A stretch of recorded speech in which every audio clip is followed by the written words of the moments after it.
Well, here we are at the Cybertuner class. We should introduce ourselves. So my name will be forthcoming, but this guy is Dean Rayburn. He's the one that started this whole mess. He is, if you see Cybertuner on your screen, he's the one who made all of that under the hood and on the surface, all the smarts underneath. Cybertuner is essentially Dean in a can. That's the first ingredient, and there's a few other ingredients under there, like some squished in essence of Carl Lieberman. Hey, your younger brother helped a little with the coding. And some of my younger brothers have helped with the coding as well, but it is the essence of Dean in there, so that's pretty cool stuff. He's doing the Rayburn Piano Works project right now in addition to Cybertuner. I don't know how he does both of those at the same time, but that's everything that goes into a grand action keyboard cavity that they're doing there. But without getting too far off track, this guy's a certified tuning examiner and training as a certified technical examiner as well. This guy knows his stuff. I'm way too busy. He's way too busy. He tried to retire, but it didn't work. Yeah. Retirement is way overrated. Anyway, we're getting off track. So we're going to cover Cybertuner all the way from beginning Cybertuner use as close as we can to all the way into the advanced, into the weeds stuff. So you guys are going to get and everything in between. We're going to cover as much as we can in an hour and a half. We're interested in also to the RPT exam. Absolutely. So that's where we're going right now. He was supposed to introduce me, but I'm Nate. Hi. You guys are the important part here, though. So we can teach this class from absolute rank beginner. This is a computer, all the way up to how do you use custom equalizer and getting really deep into the AI and the nitty gritty of how the tuning everything in between we can teach you guys, but we need to know you. How many people here never touched an electronic tuning device, you only tune by ear? Oh, no. Okay. We have one of those. How many can tune a piano without an electronic tuning device at all? Okay. Can. Okay, there we go. How many people are exclusively an electronic tuning device? Oh, we got is anyone here an oral tuner? Yes. Right, so everyone should be raising their hand right now. Everyone should be, we are all oral tuners. So, okay. If you're checking your machine, you're an oral tuner because you got what are you going to use to check your machine? Yep. So. If Mrs. Jones comes up to you and says, this doesn't sound right, and you say, but Cybertuner light stopped, that doesn't fly very well. So, how long have you guys been tuning? More than 5 years? Less than 5 years? Okay. More than 10 years? More than 20 years? 20 years. More than 30? Okay. So this is Cybertuner. Where do you want to start? To Chameleon. Let's start at Chameleon. Now, Chameleon is where we're going to start out off with the vast majority of our tunings. What Chameleon does is it gives Cybertuner the same thing that you will do when you're tuning a piano orally. It gives it an idea of the scaling of the instrument, how much stretch to put where, and it goes through all the stuff that it records off of all these A notes when you're giving it the opportunity to listen to it as soon as he catches up with me. There we go. This is Chameleon. This is where we start out with. By the way, we're using laser pointers. I'm red, he's green. So now you know who's who when the Christmas lights come on. So you're going to start out by pressing this big red button, play these A notes 3 times each, evenly, consistently. Cybertuner is going to listen to everything coming off of these. We're going to find out how sharp or flat the piano it is, and Cybertuner is basically going to orally tune this piano the same way you're going to do when you're listening to the piano orally and tuning it. Cybertuner is going to do all that under the hood instantaneously, and it's going to come up with a great tuning for this piano. So Chameleon's pretty good at rejecting noise. And while he's making all that noise, it causes it to get a yellow reading, which is not green, which is not as good as green. So, but it still would work. I'm going to just reject this, and I'm going to hit stop, the stop button up on the right-hand corner, because I'm not going to record all 5 notes. Most of you have seen that happen. Normally, you'd record all 5 notes, and you want all these variances to be green, and we're going to explain that. Green, this is like a stoplight. Green means go. If you see green, you're done. You don't need to get any better than that. That means it's below the threshold of what an excellent technician is going to be able to hear with a full night's sleep and an extra cup of coffee. 0.14 is smaller than I can hear, than anybody in this room can hear. I know because I've tested lots of excellent oral tuners. The smallest amount we can hear consistently is right around 0.2, 0.25. That's in that range. Most people, if they're a pretty good tuner, they can hear 0.3 with no problem at all. So this is so far below that range. This is the worst one is 0.14. What this is the difference between the three samples. It's the variance between the three samples, the worst case scenario, and those three samples are almost the same. On this note, this is gold standard, 0.02, perfect. If you get 0.0 anything, you are absolutely done. Yeah. So anything that's green though. Sorry? So just like a stoplight, green means go. Don't stop. Go. Green means go. Red means stop. Yellow means go faster. No. Or it means slow down, one of the two. It depends on the piano and the situation. So yellow means you should redo it. You probably should redo it. Red means you absolutely have to. Mm-hmm. If you try 3 times and you can only get yellow on a really bad piano, just accept something less than perfection and keep going and tune the piano. It'll be fine. Mm-hmm. Okay? Because that piano can't produce high quality sound. Sometimes I have pianos that yeah, you just can't get. Don't try more than 3 times to get a perfect sample. So in that case, yellow means go faster. Yeah. Sometimes on very rare occasions. Yeah, just get more consistent, especially in the treble. Well, but on A5 you can play 2 or 3 times each. So you play the note actually 6 times or 9 times, and sometimes they'll help you on A5. Now, if you're at a piano where you just cannot even get a yellow sample, the piano is just hot garbage. This piano is a dumpster fire, and you can't tell the client, okay, just get a new piano. I'm not even going to tune this. Yeah. So on those ones, I would not even do chameleon on those. I would go tap on this recorded piano. Go ahead and tap there. And I would choose whatever is the closest match here, usually Kimball spin it in that case, or bring up an existing tuning that you've got from previous or one of the 10 styles libraries. You could just take and tune a Kimball, spin it to a Steinway D tuning, and then it'll make it sound like a Steinway, right? Oh, for sure. Just kidding. No, it won't do that. It won't work. It won't work. It won't make it sound better. And you can set the hammer blow to 47 millimeters too while you're at it. Yeah, it won't work because there's certain limitations there. So the other solution, that's a good solution for the piano's really low and you're bringing it up, or for piano's way off pitch. It doesn't make sense to record it in chameleon.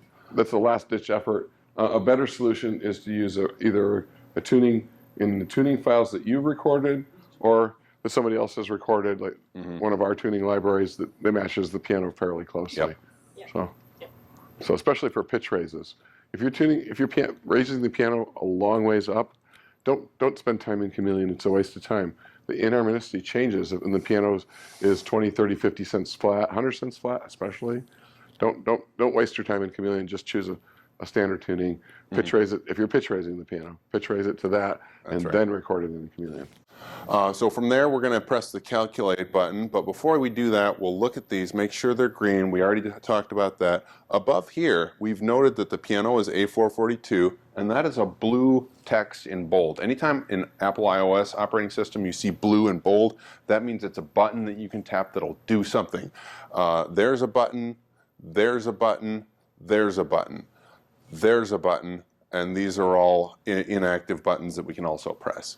So that does something. It changes from cents to hertz, and we can see real time exactly how far off the piano is. And that's not just based on, oh, A440 is this, and A440 divided by 2 is A3, and that's 11 cents sharper. No, that's based on the actual curve and the stretch and the proper tuning that Cybertuner's calculated already. It's based on what you would get when you press this button. And it already does that, presses that button behind the scenes and calculates behind the scenes, and then calculates how far you are. So it's a real number. Yeah, it's a real number. It's not just a pretend number. That is a very useful number up here. This tells you what you're getting into with this tuning, and will give you a preview and a good idea of what tuning mode to use when you get into tuning the piano for real. So this is a brand new piano. I'm going to tune this piano about where it is. I'm just going to tune it to A443 because brand new pianos don't like. There's no point in. It's just a waste of time to lower the pitch. The piano's going to lower its own pitch in the next few months. So we'll let it do that. Tune it where it is. Tune it where it is because it'll break the strings in faster. So we're going to hit calculate right now. Oh, we forgot to explain why we're going to get this when we hit calculate. So there's an advanced button up here. If you haven't already pressed this on your Cybertuner, you should definitely do that. Press advanced, upper left-hand corner. That's on iPad and iPhone. So we're going to turn both of these on. They are both on. So say show graph. I want to see the graph because I like to see everything. And then we're going to name and save. If you're just starting out with Cybertuner, you're better off to make things simple and not see the graph because you don't know what you're looking at, and don't save the tunings because you don't know what they're supposed to. You don't know what tuning style you want. You don't know what you're doing really if it's the first couple tunings you're doing. So that's why they're off by default. Once you've looked at a couple of these and tuned a few pianos and played with Cybertuner, play is really important to learning. So play. Oh yeah, you can make them dots. I like seeing the dots. He likes seeing the lines. So we compromise on dots. He sees dot people. I see, that's a good choice. All right, so the dots, we'll get a little further into this. I like the lines because it shows me the zitch is really easy if there is one, especially if you're working with non-equal temperaments or if you have accidentally recorded over a note. It shows up a little more clearly to me as a line. But you'll get really used to looking at these curves really quickly and seeing what that's telling you. So from here, we're going to press the tune button. But that's not actually going to tune yet because we haven't set the name and save. So we're going to, if this were a real customer piano, I'd not only put in High-Loon right there, but I put it in the model. I put in the model and the keyboard and the serial number and all that good stuff. And it's also showing us where we are saving this file to. Now, IRCT library is the file it comes with Cybertuner. First time you download Cybertuner, you have IRCT library, and that's the file you're in for starters. Me personally, I almost never save things to IRCT library. I save things to my good file or my humid file or my dry file. We're in Michigan. We fluctuate between 70 and 10% relative humidity. Isn't it like 90 and 10 or 99 and 10 sometimes? In most buildings with pianos, no. But, yeah, you know, I've got a file for that. If I'm tuning a piano at 60, 65, 70% relative humidity in the late spring or something like that, and then I'm back there in fall, those are two different pianos as far as I'm concerned. So I tune them using different tunings that I've saved for that piano. And I've got AI on both of those tunings, and I'm tuning it the same way every time I come to it. So I have my default set for fine tune for some reason, but we want to set it to smart tune. Most of the tunings you probably want to do in smart tune mode, which has an automatic overpull for you, automatically records the original pitch of the note, and then calculates your overpull for you. But Cybertuner is going to ask you where the bass treble breaks, where the plate struts are, where the bass treble break is. In this piano, it's at, this is a 29 bass. It's a little bit odd. So the lowest tenor note is actually at D3. Number 30. D3. I like to remove the fall board before I tune a piano for two reasons. Number one, the fall board usually comes above the stretcher, so when I put my arm there, I don't like doing that. And number two, I like to look for pencils in the keyboard. But also, when you've got the fall board off, you can see the numbers engraved on the keys most of the time, and that is really useful when you're setting the notes. Yeah, it tells you that not just the note number, but note number, name and number both. So. Yep. And then the other two things it wants to know is where the first treble strut and second treble strut are. It's the first treble strut above. The first D4. treble strut is just below the first plate strut above D4. So go to D4, find the first treble strut above D4, and it's the note to the left of that treble strut. That's all. And we're already correct. And I happen to know on this piano that G The is also second correct. treble strut on almost every vertical piano is going to be C8. Yes, there's a strut. That's It's right the note here. to the left of the strut on vertical pianos. Yep, C8 always has a strut to the right of it for some strange reason. Even if it's a night piano, there's And always a on strut. a very, very, very few pianos, you'll have C8 for both of these values. Yeah, like a night piano. If you ever tune the English night pianos, the people call me Knight. Kniggets. Yeah, they have like no plate struts. Well, they really do. They have one at C8 and one at A0. So. And that's how they do it.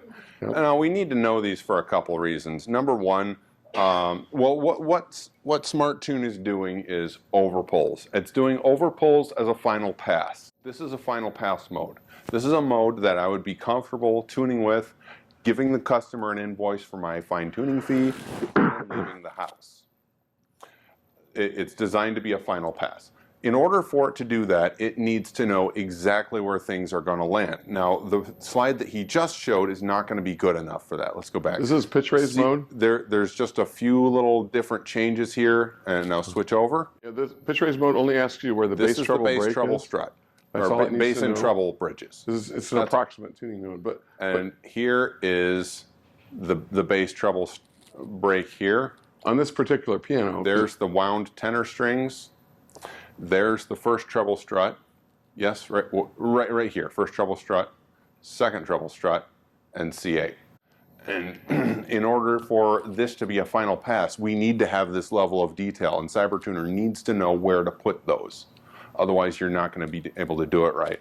And you've got a strut stiffening the entire structure right there, and you've got a space in the bridge, a gap in the bridge. So these notes, this note and this note, will affect each other because they're in close proximity to one another on the bridge. This note and this note down here will not affect each other so much, not because just the strut, but they're also physically farther apart from one another because somebody's got to get a chisel in there. yeah. So what's happening when you pitch raise a piano? The whole piano is compressing. There's several things happening. The whole piano compresses this way, including the plate, a little tiny bit, but the wood components mostly. The soundboard is going down because you're gaining more pressure on the soundboard when you're pitch raising a piano. Also, as you're pulling all the strings forward, it's possible for the bridge to tilt just a little bit forward. You can't see it. It'd be really difficult to measure it, but it happens. And all those things, because this piano is basically made out of squishy material, wood for the most part, the cast iron plate doesn't scratch compress very much. It's microscopic. But because all those wood pieces are squishy, it compresses, and that's why we have to do overpull. So how much overpull? Well, and Cybertuner is able to empirically calculate from its experience, from my experience and my beta group's experience, how much to overpull. And it's able to do that within 20 cents of if the piano's within 20 cents or so, it's able to do a final tuning and a pitch raise in the same pass. You'll need to do some minor touch-up in the middle of the piano, maybe on unisons, maybe something else, but it's going to be more than good enough for a home piano. Maybe on a concert piano, you might have to do another pass. So, but concert instruments, how many times do we pitch raise concert instruments 20 cents? Almost never. No, this just doesn't happen. So, this is on a Yamaha C3. That's a 26 note piano, and it's a mid-sized, good quality piano. What about a Steinway D? So Steinway Ds take a lot less overpull. Notice on a Yamaha, this is about 14%, 27 or 28%, but a Steinway D is about 10% and then about 23% overpull in the mid-range. The program knows that it knows the difference between a concert grand, because you've told it, and a 6-foot piano, and it knows if it's a spin it because it's measured the inharmonicity. It actually has 5 levels of piano sizes and 5 levels of overpull that it's using internally, so it gets the right overpull for this piano. It's using probability and statistics. So using probability statistics doesn't mean you're going to get things right 100% of the time, but it's going to get it's going to get the overpull right, 97, 95, 97, 98% of the time. So I get people call me or email me once in a while, they go, oh, Cybertuner didn't get it right on this one piano. Well, I'm sorry, it can't get it right every time or perfect every time, but so you'll have to do an extra pass on that. But that's going to be unusual. That's going to be like 1 in 20 or 30 pianos. It's not going to be common. That's about right. Yeah. Now, these are adjusted on the fly with overpulls. Also, like Dean said, when you press that calculate button, if it's anything but a terribly scaled instrument, Cybertuners can, actually, if you want to go back to Cybertuner, we'll show them the screen. Okay, and advanced. Piano size. Oh, piano size. So normally, after you record with Chameleon, it'll ask you the piano size. Unless it's a terrible scaled piano, and Cybertuner knows when it's a terrible scale. It knows that a concert grand or a really finely scaled piano can't have that higher harmonicity, so it won't bother asking you. But on occasion, on rare occasion, you may have to go in here and set this manually. That it might on occasion it might say, oh, that's a smaller 6'7" piano when it's really something bigger than that.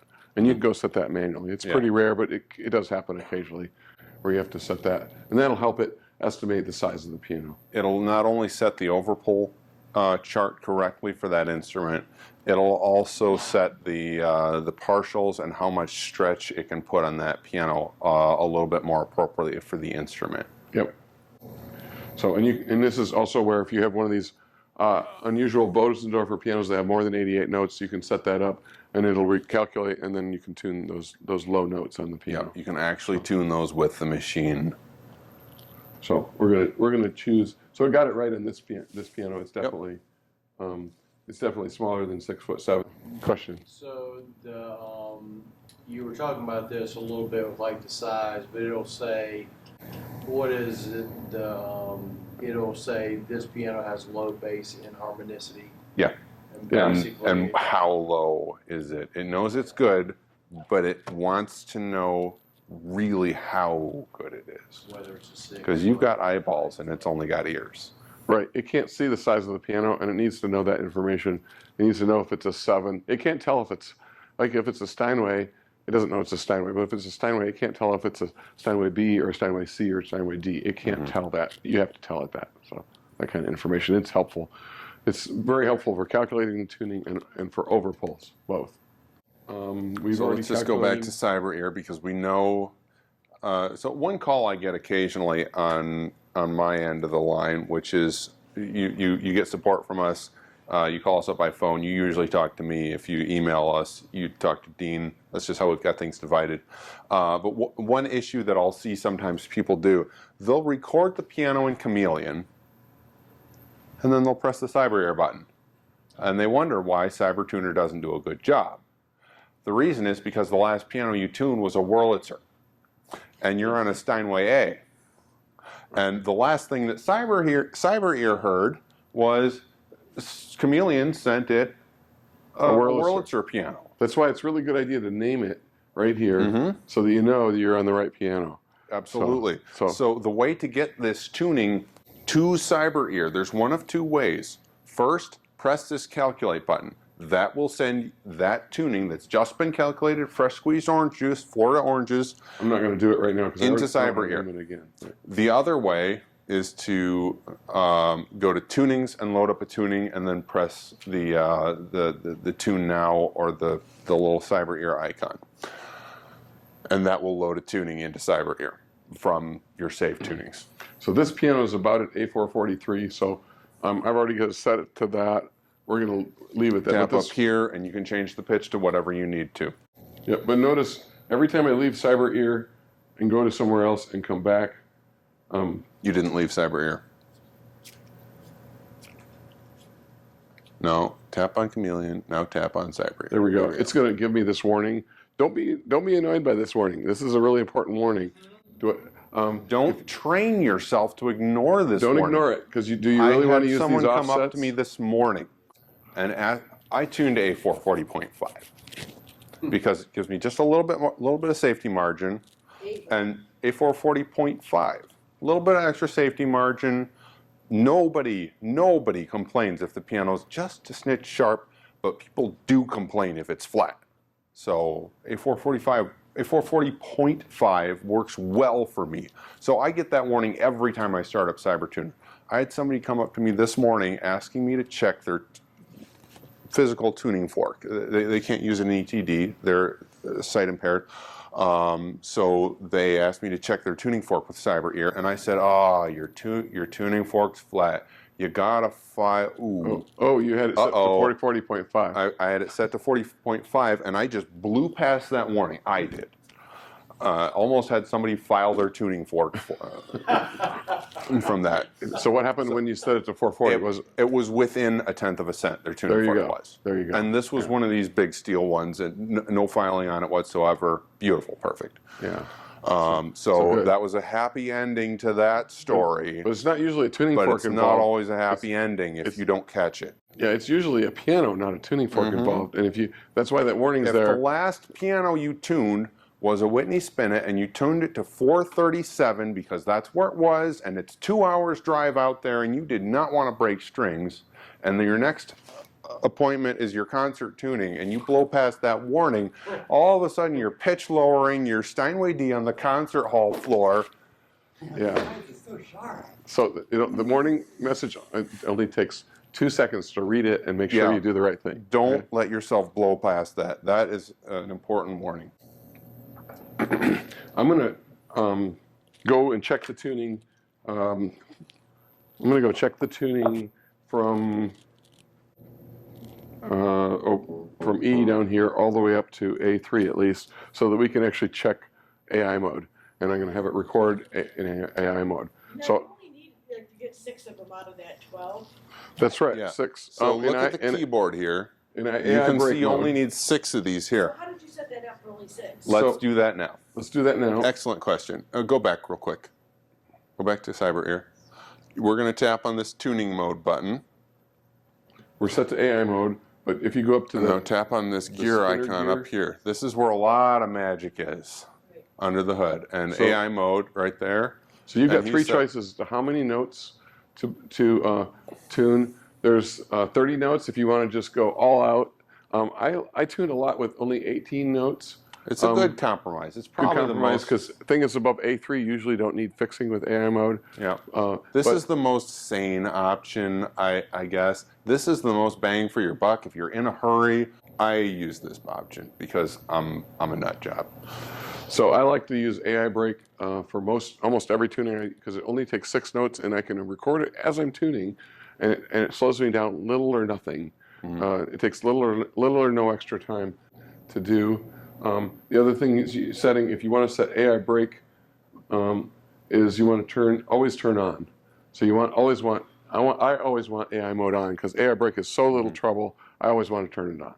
So that's what this will The do. other question I was going to ask you, so what is the benefit of all 30 notes? There is a slight benefit. So I would say if you're tuning either a really, really good piano, like $250,000 piano, you should turn on AI mode on 30 notes because why not? It's worth the extra couple minutes. If you're tuning a really, really bad piano, guaranteed scaling problems, you should probably turn on all 30 notes because it needs it. Otherwise, 6 or 18 is more than fine. Yeah, 6. I almost always use the 30s, especially if I'm working on a Yamaha C7. Sure, that's a good piano. Oh, It's what I have in my base is just a... and especially if you've already got that data recorded and it's saved in an existing tuning, and you're just using. There's no reason to undo that. No, I don't. But I just, what I find helpful about that AI and the whole thing. Okay, so I get to A4. Technically, I'm done. But I'll just kind of flick through the upper keys because treble means trouble. And I call anything in the A5 and above the diva strings because they're always more sensitive and probably most out of tune. Oh yeah. And so what it helps me do is I assess the entire range, and especially that troublesome treble, to see how much work I'm in for. Yeah, 50% of my tuning time is above C5. Well, Yeah. and I have people say, why are you fussing with, the 7th octave? We never play it. It's because it's unmuted and your piano's going to sound like crap. Yeah. Yep. Yep, because it's always That's the resonating. answer. Yeah. Where is so the the- always turn on? Under cyber ear prefs.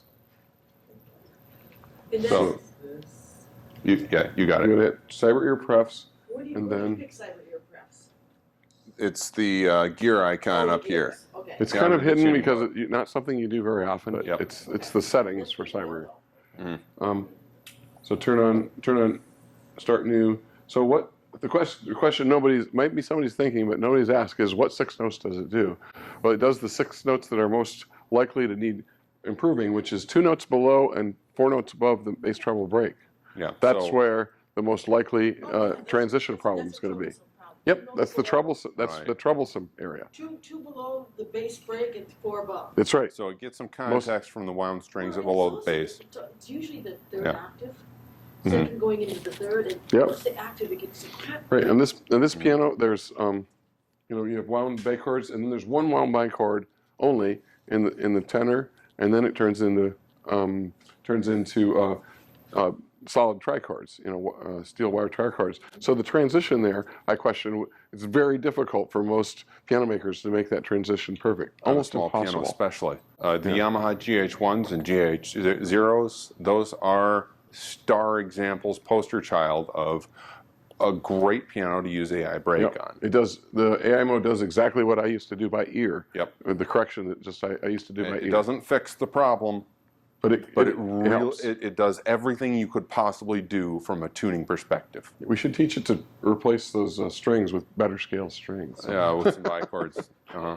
And so when you're in Smart Tune, you always have that AI break on, right? Almost always. Yeah. There's very little reason, as far as I'm concerned, to tune with anything less than the 18 note mode.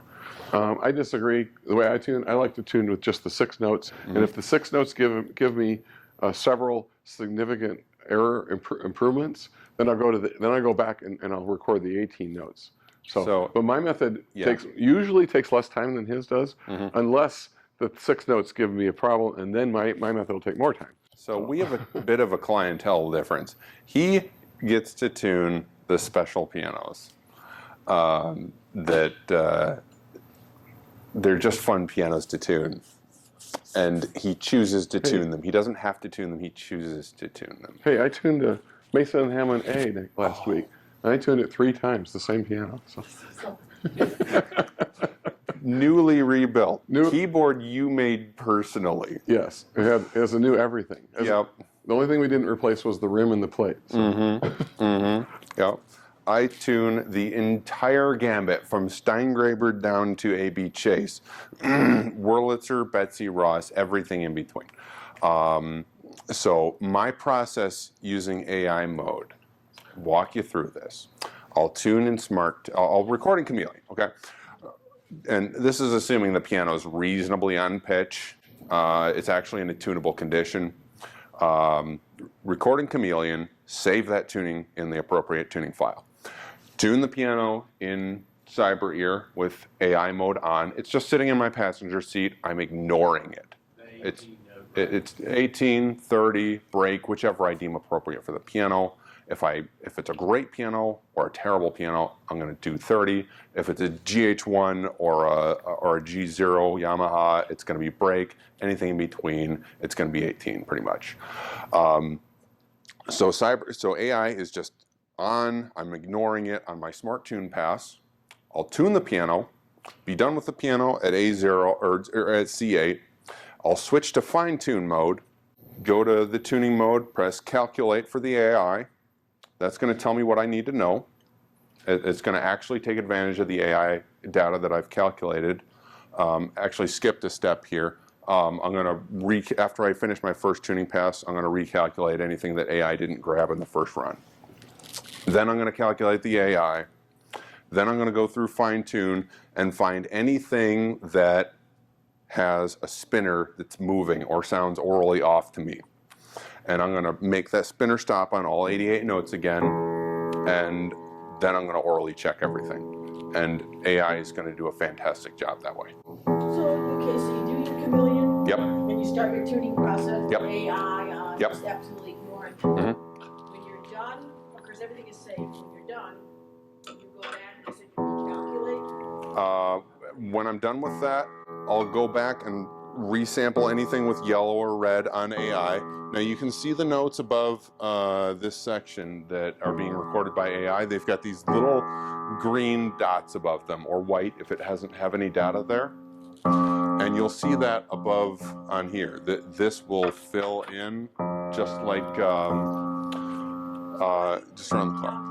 Yellow and red, out of curiosity. So yellow means caution. It means go faster or slow down depending on what you need. If this is a poorly skilled piano that's not making good sound, I might not be able to get it any better than yellow, and that's just the way it is. If it's red, that means Cybertuner AI is going to have to skip using that. It's just going to not bother with that. So I really want to redo that one. I can almost always get better than red. So I'm going to fix anything that's red, certainly, and I'm going to try to fix anything that's yellow. So I've already tuned this piano, except for those first two notes. I'm just double checking it. So we're going to check it by ear in a few minutes here. So I'm going to tune it. I'm tuning it to the chameleon tuning without AI's help. And then we're going to check AI mode and see what happens. So I can record while I'm tuning.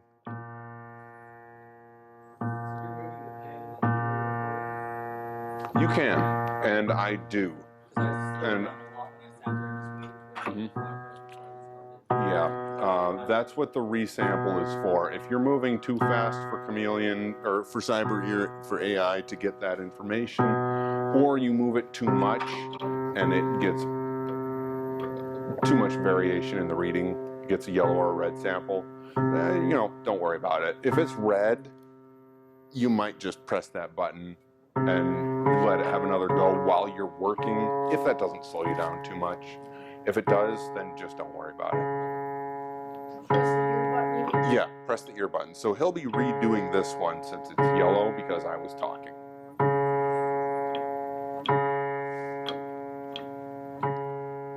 So this is a process you really only need to go through once for a piano. You'll be doing this to a tuning that you have saved, and you're going to be using this data over and over and over again. And that's the reason I don't really consider myself a madman for using the 30-note mode, because it's something I only have to do once for the piano. That's the way I look at it. I usually take all 30 notes and it's saved there forever. Yep. So here we are with all these notes sampled in AI. He's going to continue to tune a few more up so that we can actually listen to this piano and have some things to orally compare to. Question? Maybe a naive question, but if you're changing the pitch of the shooting as it's recording, what is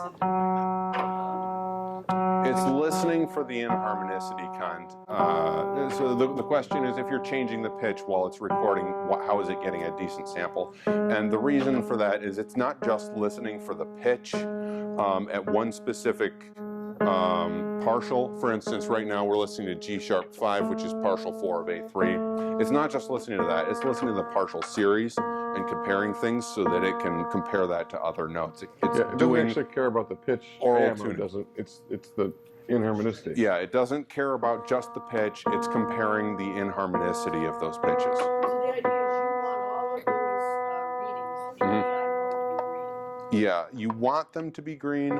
If they are not green, if they're yellow, then Cybertuner's still going to be able to do something with it, but it's going to have a little less confidence in those ones, and so it's going to be a little less insistent upon giving that note its preference if it says it needs to do something. And that's more true with red. It's just going to disregard those if it's red, Right. which is why we. Which is another reason, if you take 30 and you can't deal with those things, it disregards the red, they got plenty of other samples. Yes. I'll say one more thing about AI mode. The one area that it really has trouble with, yes, Cybertuner's not perfect, gasp. The one area that it really has trouble with, and not because of the way it's made, but because of the way the piano is the bass section of the piano. Wound by chords are occasionally mismatched. So if you're listening to just one string at a time on a wound bichord, that the inharmonicity is totally different on that string than the one that it's paired with. AI mode says that needs to institute a change to several other notes. My recommendation to you is you listen to, you record AI with both wound bichords open. And if you get a yellow sample on those, it's a yellow sample, and that's fine. You're going to have to tune the unison, though, as best you can. Yes, you have to tune the unison as best you can. Yeah. Tune the unison on the 2 strings before you do the AI. If it's a problem, Before or as you if do it's a the problem AI. bichord, yeah. Yeah. It's not. It has to be a significant problem bichord to cause a problem, though. Yeah, But that happens. but it does happen.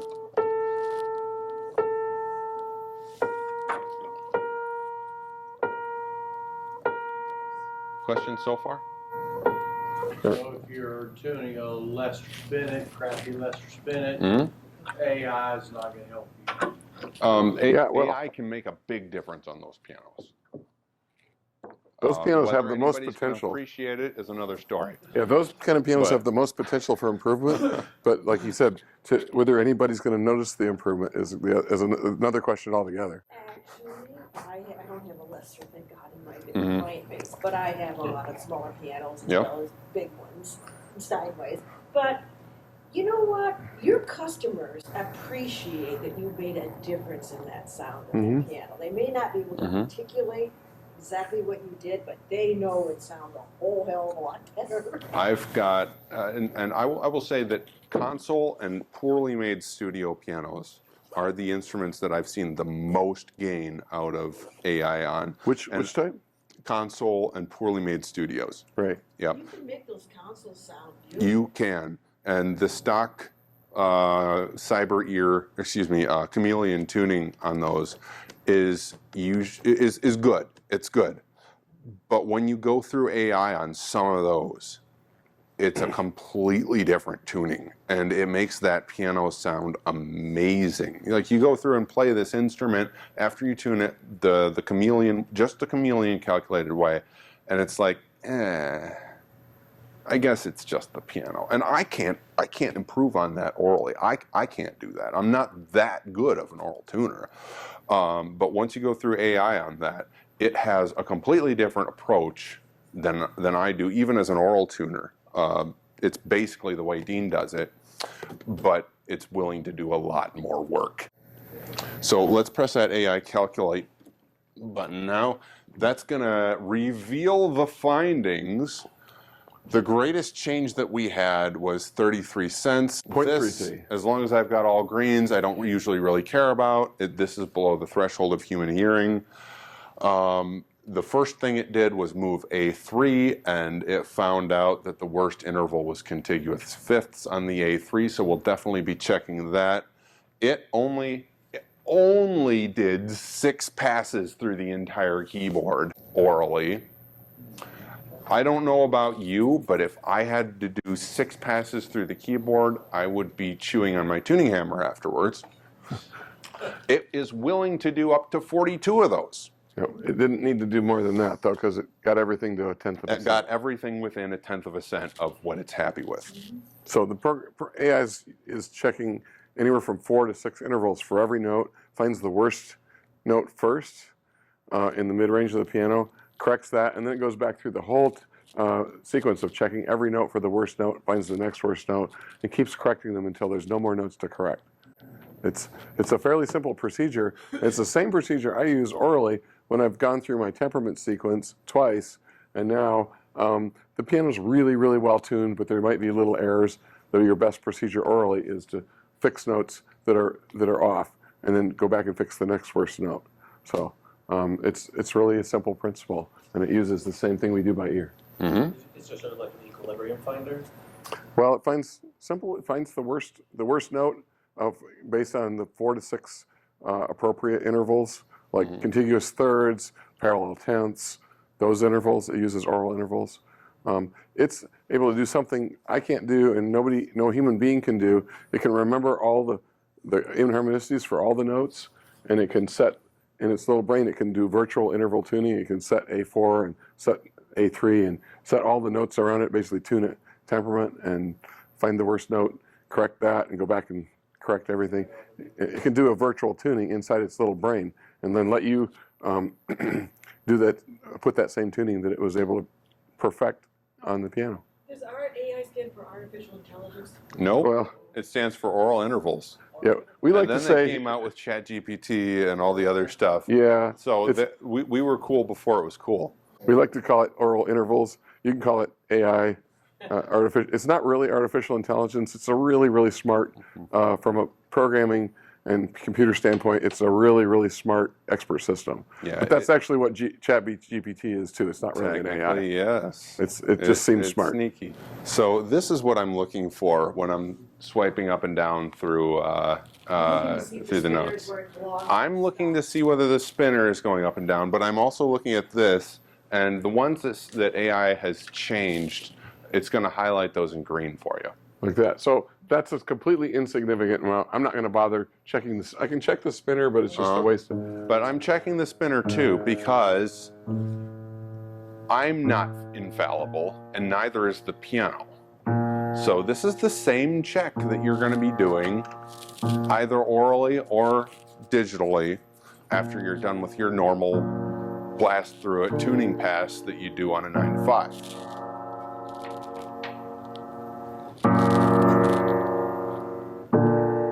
So what AI is most saying here is that this note should go up about 1/3 of a cent. And it should go sharp about 1/3 of a cent. So what we're going to do is we're going to check that note. And in fact, let's go back to AI so it's saying that that note should go up 1/3 of a percent. So A3 should actually, it's telling us what the contiguous fifths are confirming it the most. We'll check A3 in a minute also. Did you look at that graph? I did, Okay. and it's correct. It's slightly different, similar but slightly different than the last time we went through. So it's interesting to me that it's not exactly the same. So, A sharp 2. Oh, I'm on G sharp. Whoops. I wonder. So this is telling me that it ought to go flat, and the spinner's telling me that too. So you're going to correct it with your tuning. But first, I'm going to listen to it and see if my ears agree.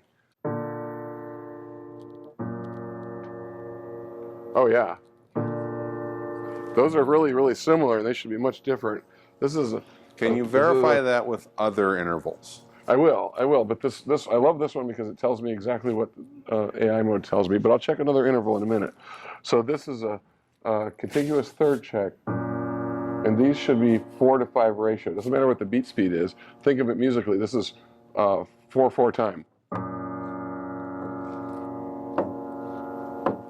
Those are measures. Four beats a measure. This should be 5. Maybe It's almost 5, but not quite. It's like 4 to 4.5, I think.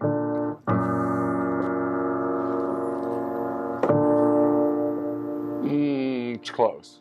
It's not quite 5. So I think that that's telling me that it does need to go a little bit flat. Let's check something else though.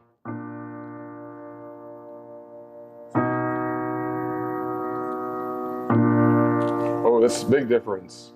That tells me that this tenth is too, this note is sharp, and that tenth is too slow compared to this tenth.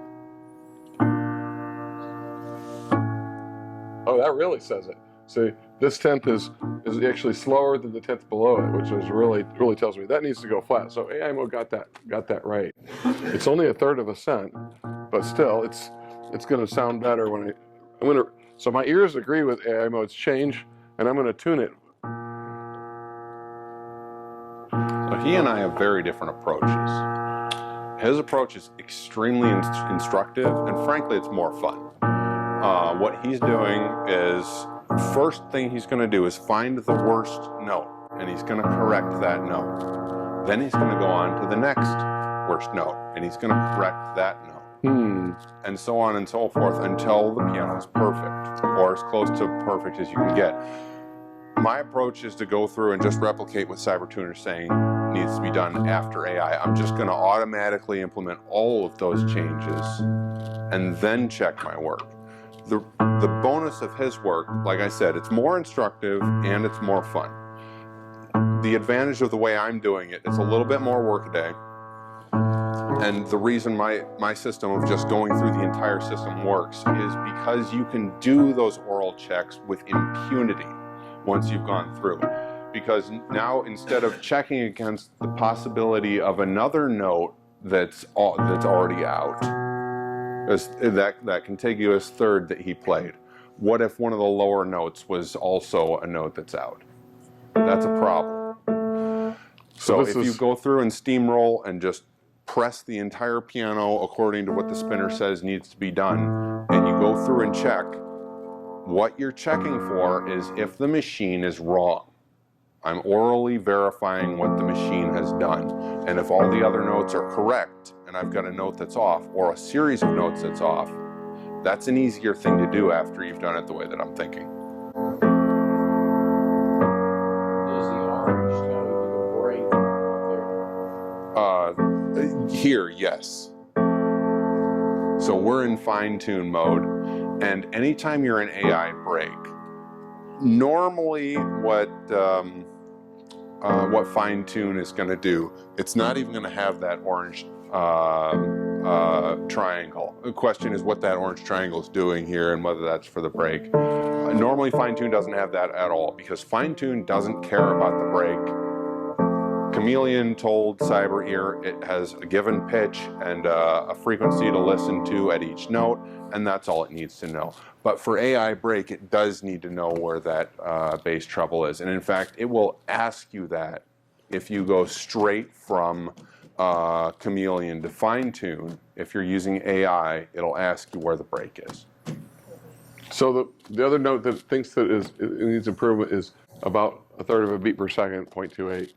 And I don't really think it's an improvement. My ears say it's just about right. So I'm not going to change it. You could change it. The difference is so small that I don't think anybody's going to be able to hear it. Mm-hmm. So, but that's just me. I'm listening to A3. Oh, it was saying that the contiguous fifth was the giveaway, wasn't it?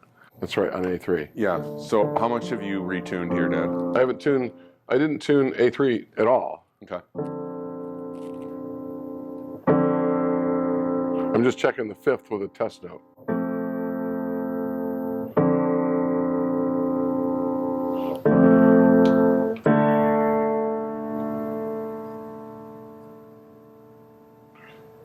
It's just under half a beat per second, maybe.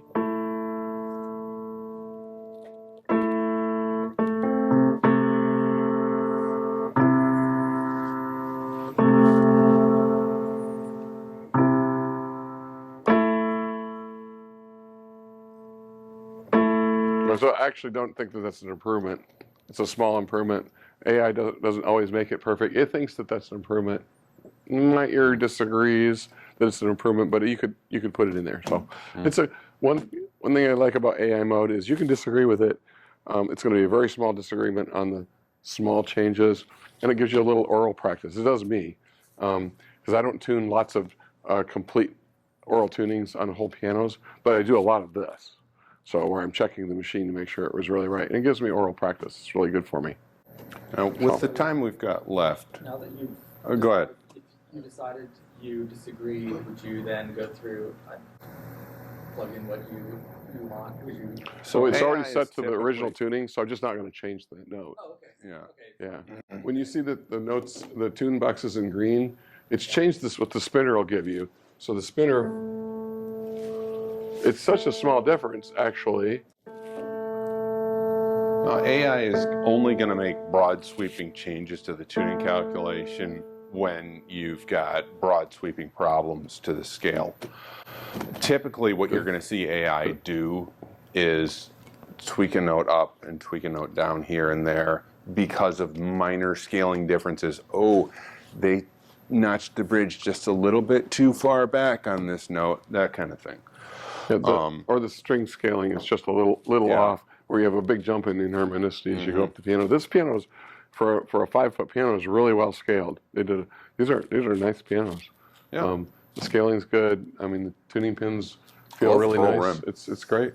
I mean, you got to hand it to Hylune. For the time that we have left, do we want to go into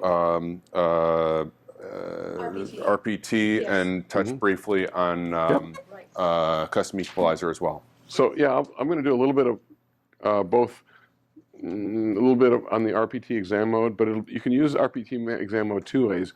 You can give the exam, but you can also and learn to give the exam, but you can also take the exam yourself. You can give it to yourself, and we call it a mock exam. You can prepare yourself for the tuning exam, and Cybertuner has a number of capabilities that make it easy to practice for the tuning exam, and hopefully get you to help you to learn to pass it and increase your oral ability.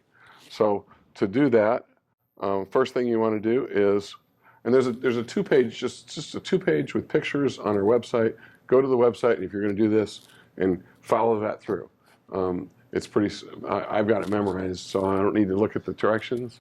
So, but this is the procedure. Go to tunings, and then files, and first thing we want to do is create a new tuning file. And we want it to be an exam tuning file. It's a special kind of file, entitled. Well, we're gonna call it Hailuan exam. HAILUN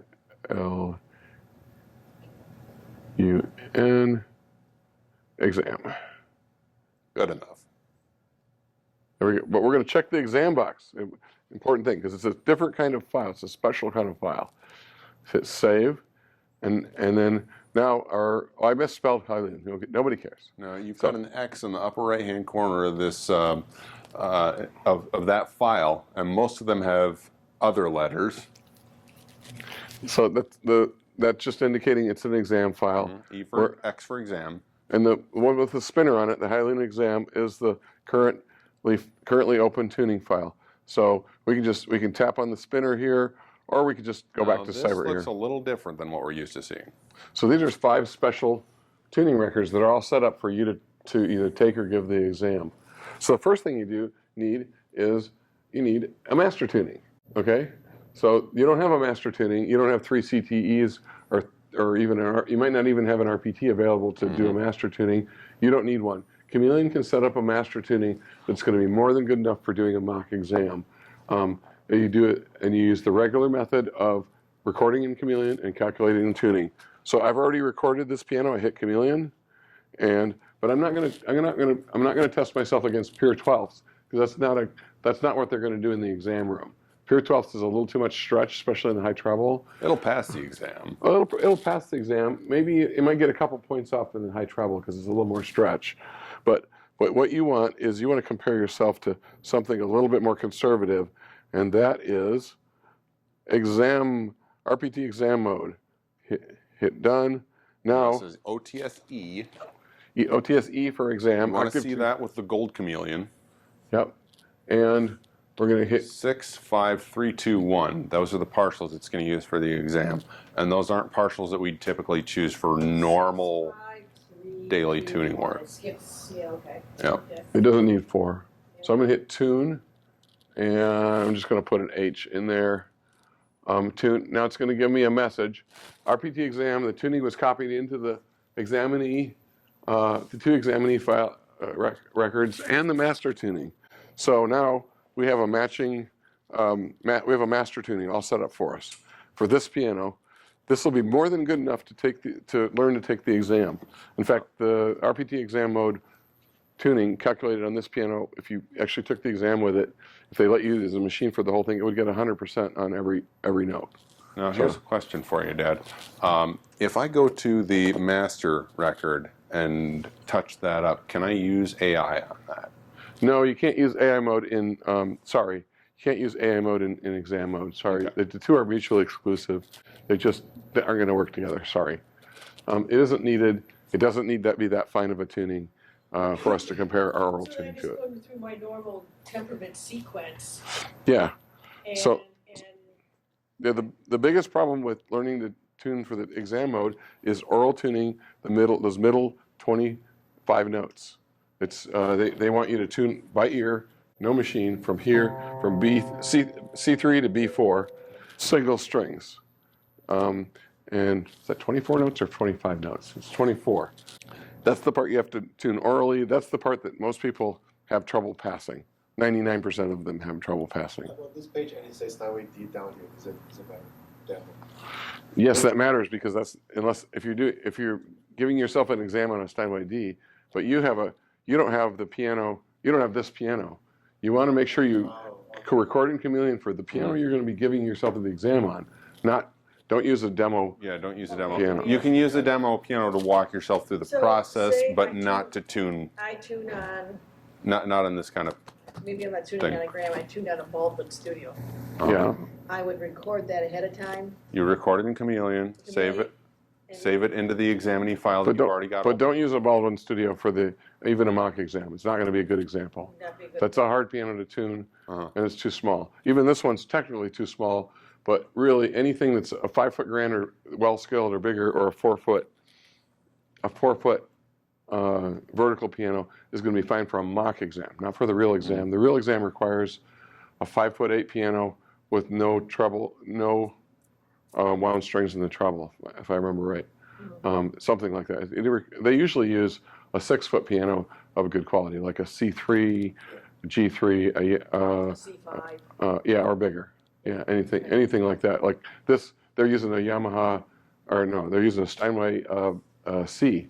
It's an older Steinway C that's a really nice shape that we master tuned for this convention for the master tuning for the exams. So I'm trying to understand, I get how to turn it on, so I turn it on and it's sitting right there, Now you can record so the next step is to actually turn the Cybertuner off and tune the single strings by ear to your tuning fork and by ear from C3 to B4.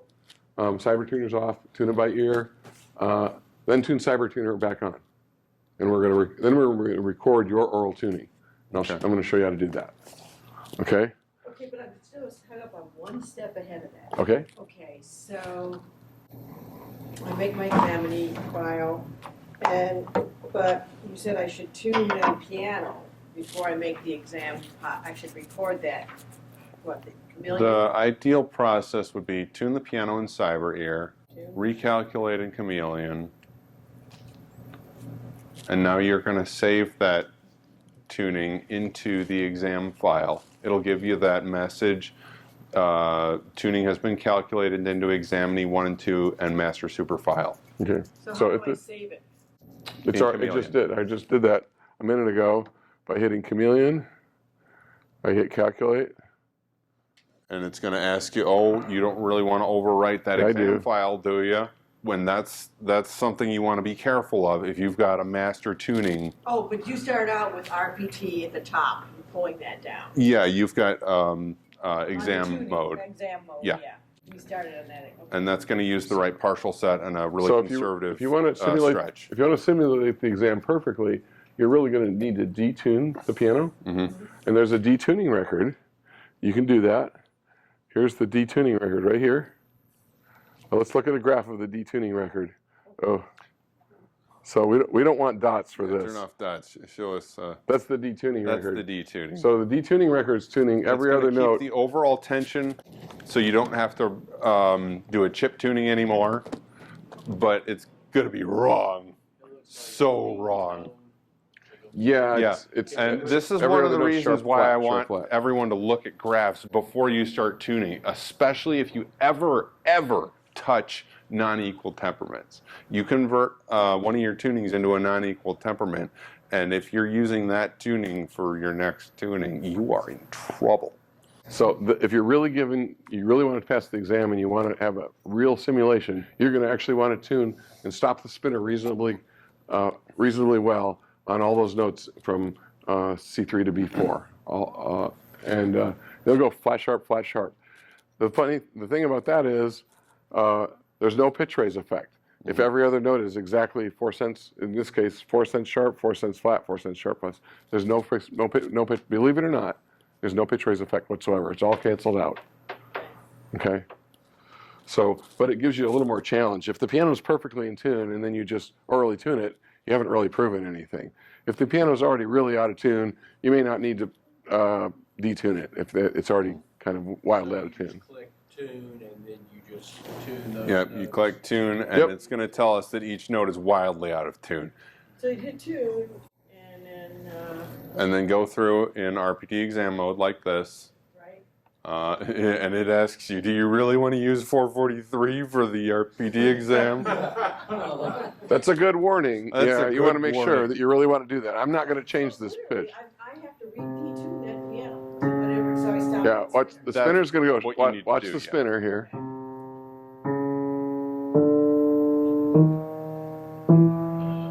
You get the idea? Yep.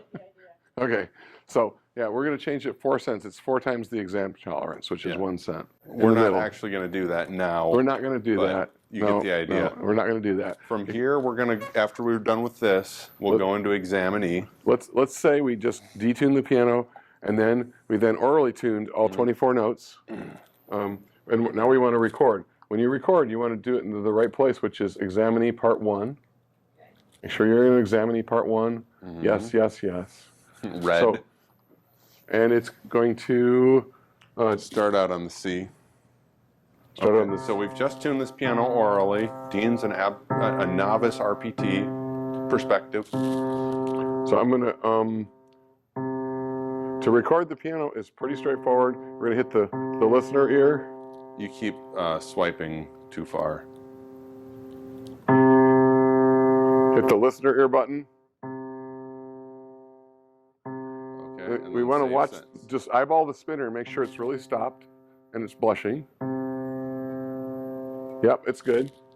And then hit the save sense button, which is right there.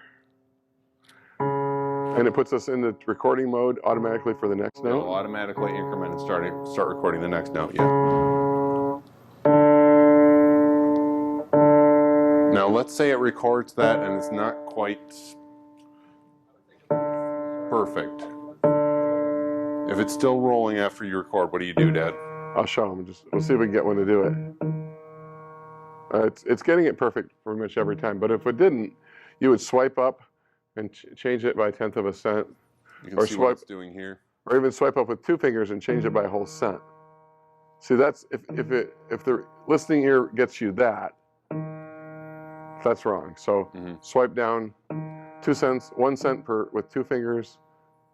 And then 1/10 of a cent with 1 finger, up or down. He's physically changing it on the tuning software. Yep. Yeah, Yep. you can see it. He's telling Cyber Ear that what this actually is such and such a thing. And by the way, you can do this same thing. You can do a very manual version of AI mode, completely orally, and then carbon copy, make a molded copy of somebody else's oral tuning, for instance. Calculate the tuning in Chameleon, go through, save that tuning, and then go through A0 to C8 with that left listener ear button in fine tune mode. And it will overwrite the exact settings that Chameleon has calculated with what that other technician has recorded. So if you're following somebody else's work and they're an oral tuner and you've got to follow them for the concert piano at a concert hall, and you've got to tune it exactly the way they do. You go to lunch with them, you tune the piano, you sit there and watch them tune the piano, and then you record exactly what they did with Cybertuner this way, save it, and now when they go to SERC and you have to stay home, you can do exactly the same tuning that they do. Okay, so I'm going to introduce an actual error, and then record that actual error intentionally so that we have something to look at when we score it. Otherwise, we're going to get all 100% and it's completely not Too interesting. good a job again. Yep. So we got to have an error here to actually score and listen to, or it's just simply not very interesting. So mistuning. I'll make sure we can hear it. Well, that's a real error. I'm going to record it. And save it. Okay, and I'm going to stop. And I just need one error to show you. We normally go through all 24 notes, record them all, and there might be several errors. But right now we just have one error, and it's on F, and we're gonna score. ourselves. Let's assume we recorded all 24 notes though. It would take too much time to do the whole thing. This is warning us right here that we're not using official pitch and we're not using official exam partials. If you see that in a real exam, something's wrong. So that's not going to be an official exam. Why are we not using the official practice partials? That's a good idea. That's a good question. It's because Chameleon can't create a really excellent tuning on exam partials. Exam partials are an okay choice to record a piano, but calculating a tuning, nope, you can't. You can't calculate anywhere near as good a tuning as exam partials. Okay. They're too low. The partials are too low. So right now we're going through the mock exam procedure, not the actual exam procedure. Is that correct? Yes, we're in a mock exam. There's a different procedure for the actual exam that we would follow to get those. Yeah, we would use an actual recorded master tuning that was done by ear, or at least mostly by ear. And there's a different way to do that. We've got specific instructions for that as well. Yeah, we have separate instructions for that. It's very, very similar to this, though. The exam is always given at A440, give or take 1 or 2 cents. The piano can't be very far off A440. It can't be at A443. We just don't want to move this piano.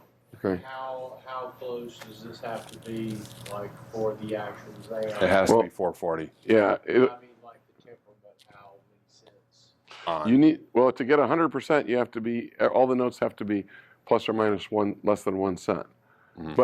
But that, nobody gets 100%. I didn't get 100% in the exam ever, and nobody else I've seen ever got 100% on the temperament. Maybe some people do, but it's the exam, too hard. when it was set up so that 80% of the RPTs out there would get 80%, and maybe 1% would get 100%. So if you got 100%, then that is fantastic. You should be going for CDE. If you got above 90% in that, you're fantastic. 80%, you can get several errors that are 1 to 2 cents and still pass above 80%. Yep. To pass above 90%, which is CTE level, you can only get 1 or 2 errors that are 1 cent. I'd have to look at the Basically, scoring. 90% on the RPT exam demonstrates that you know what you're doing for oral tuning a piano. Yeah, and you need that to be a CTE because you got to be able to master tune You're a piano. very fluent in the oral tuning procedure. So and that has to be without a machine. 90% or above without a machine. So I'm gonna hit score part 1. I could tell it what temperament I used, but in this case it's not really relevant. If you use something other than an F3, an F to F temperament, you can tell it there, and it'll make a little bit difference. What that does is tells it what 13 notes to use for pitch correction. If you tune the whole piano, the whole temperament, like 1 cent sharp or something, you'll get a point off maybe on your A4 fork, but Cybertuner and the exam, I shouldn't say Cybertuner, the exam takes your tuning and it's going to move it down, up or down to match the master tuning as best it can, so it doesn't score pitch. Once we've scored pitch at A4, we don't want to score it again. We want the 2 tunings to match as close as possible on average so that they're at the same pitch.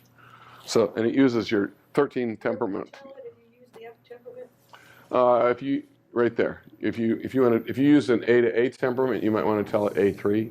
So that's your lowest note. And it's assuming you're using a 2-octave temperament and you're starting at the note that you're indicating there. Yeah. So typically I'm just going to leave it on F3. But if I'm giving myself an exam, if I really did use an A to A temperament, I'll tell it A3. So in any case, I'm going to hit score part 1, and now it's going to it gives me 2 points. 2 points. So that's great. Actually, it makes it much more interesting. If you've scored or taken the RPT exam, you recognize this chart. This is the same chart they use on the RPT exam. Yep. So I passed.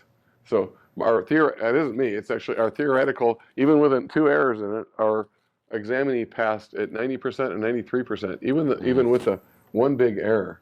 There's only 1 big. It'd be kind of unusual to have 1 -4 error. It's really odd. Yeah. Usually you have like a -1 and a +2. And he clearly knows how to tune a piano, except on that note. Except this. You didn't do that.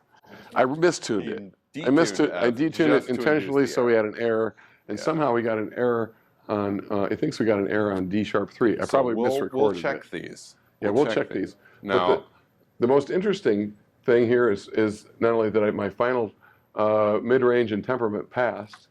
We didn't really check pitch directly.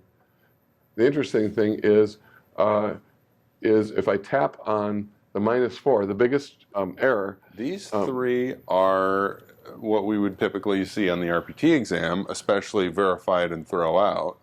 Unmarked, I mean, obviously that's just unmarked. If we've already verified it or thrown it out, we can. This- This is the most interesting one, is oral tutor. Tap on oral, tap on oral tutor, and we're going to see, Cybertuner is going to tell you what's wrong with that note orally. Not how many cents off it is, but what's wrong with that note orally. Okay, so it's telling you the most obvious intervals to check are the contiguous fourths. And we're going to check that. It was F4.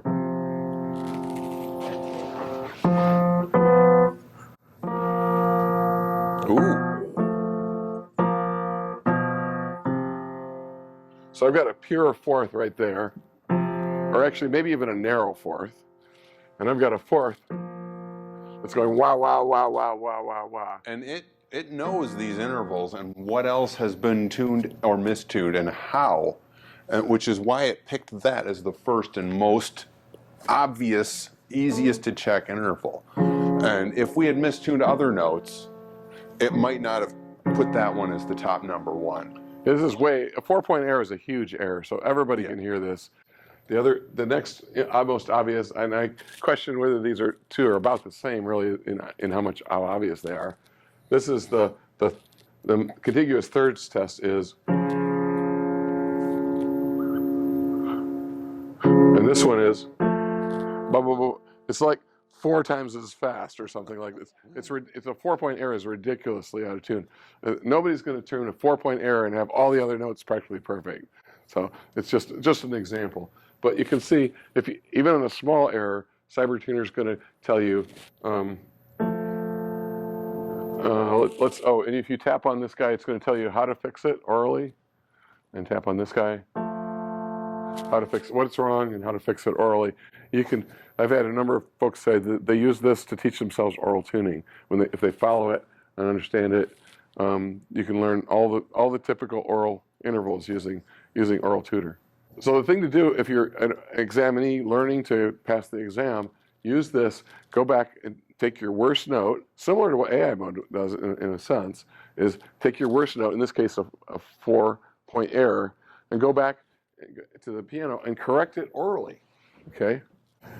So we don't need Cybertuner at this point at all. We want to use our ears. We're just going to use our ears. We know F4 is flat. It's already told us.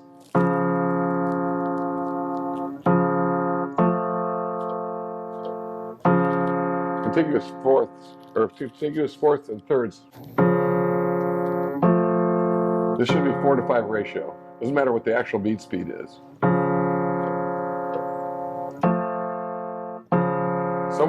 Now it's somewhere in the ballpark. 1, 2, 3, 4, 1, 2, 3, 4, 1, 2, 3, 4. It's about 4 to 6 right now. So yeah, it's pretty close. Oh, nope, it's a little sharp. There we go. That's really close. 1, 2, 3, 4, 1, 2, 3, 4, 1, 2, 3, 4. And let's do the other 2 checks. Oh, you want to do more checks? Continuous major thirds.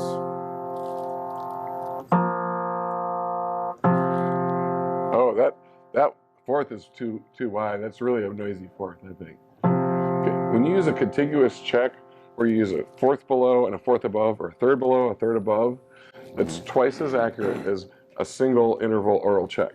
It's not because you're using 2 intervals, it's because the middle interval is a control point, and when you move it, you're going to hear twice the difference in the 2 intervals than you would otherwise.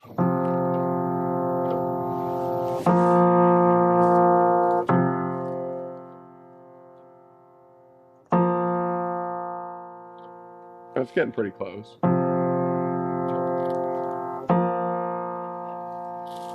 So let's go back and check the thirds.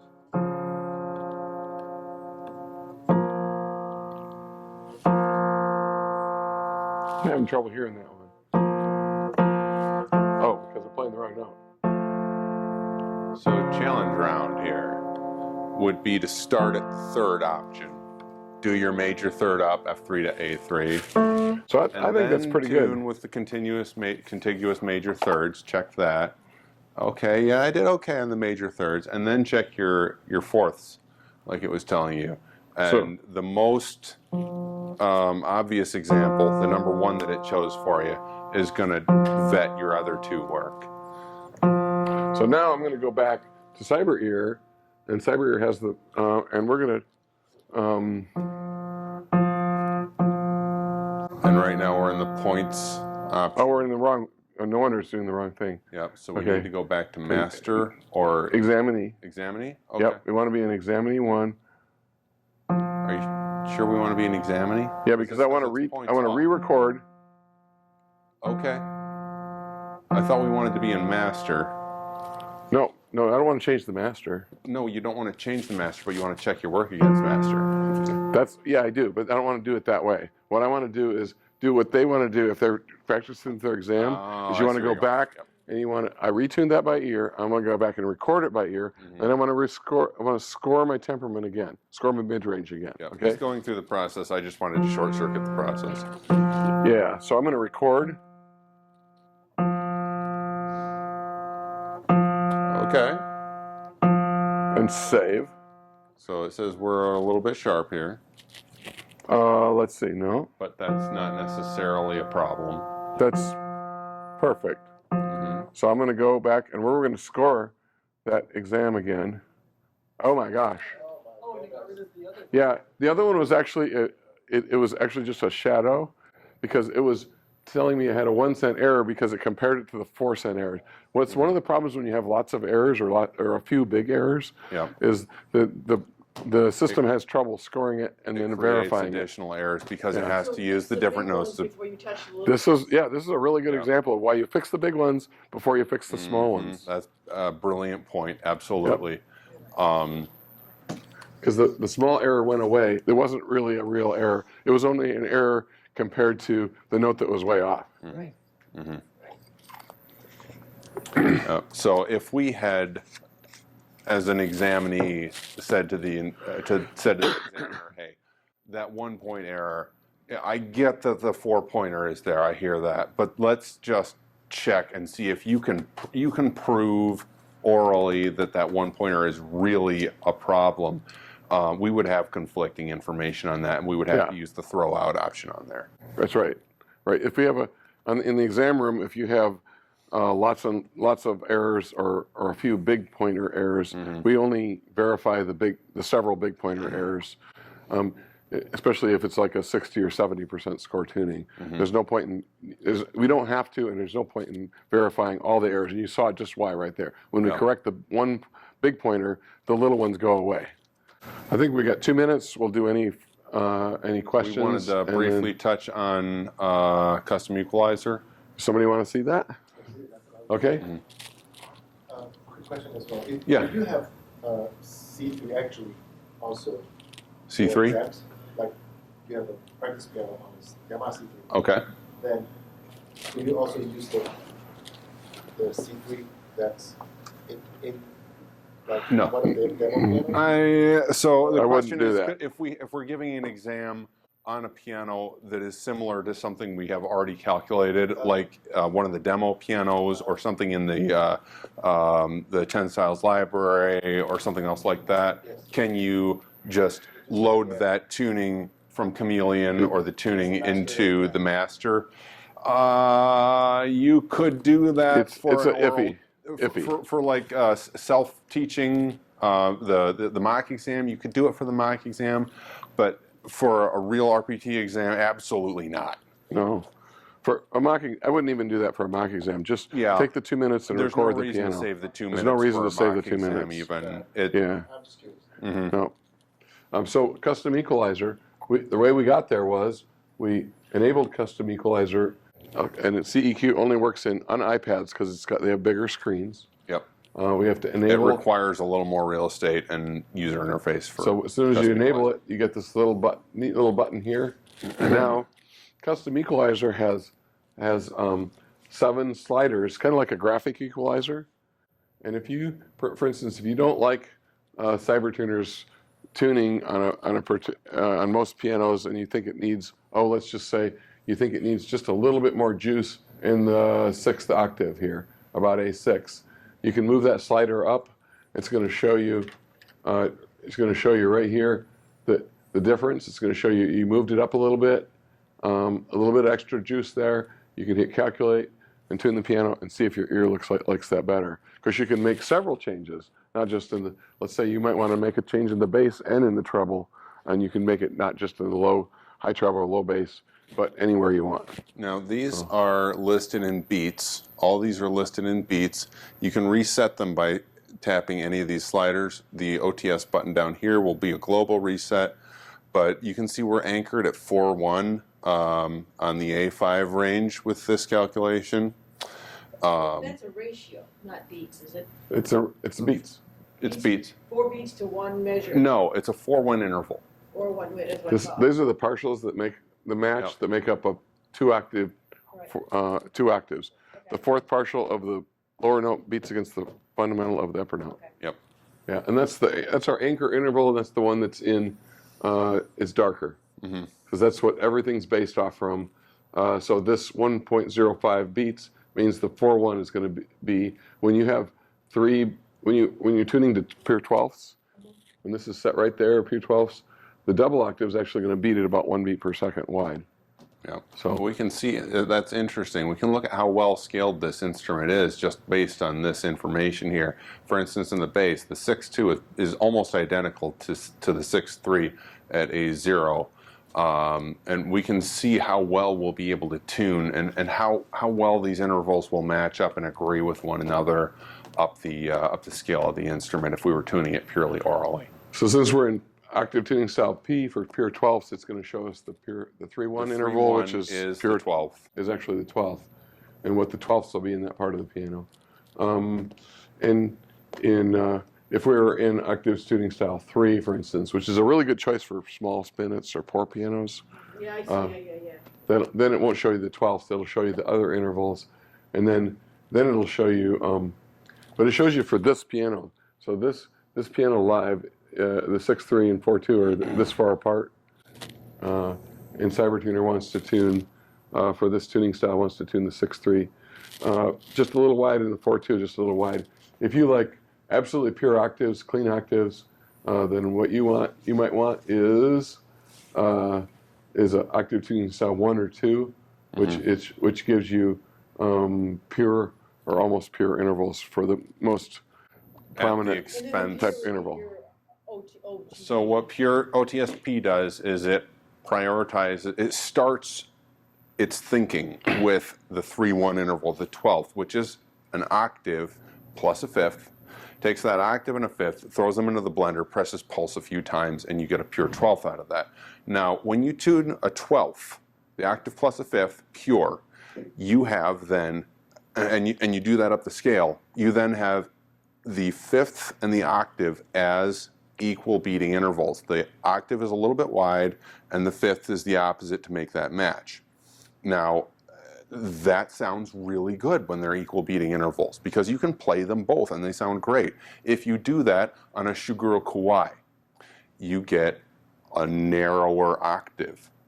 If you do that on a Steinway D, you get a wider octave, which is what both of those schools of piano tuning Steinway's training like is wide going. octaves. Yeah, and that's what everybody, whether you're coming from the Steinway, the big wide octave sound style of tuning, or you're coming from the Asian piano style of piano design and tuning, both of those styles of thought are coming to the same conclusion from completely different angles of design.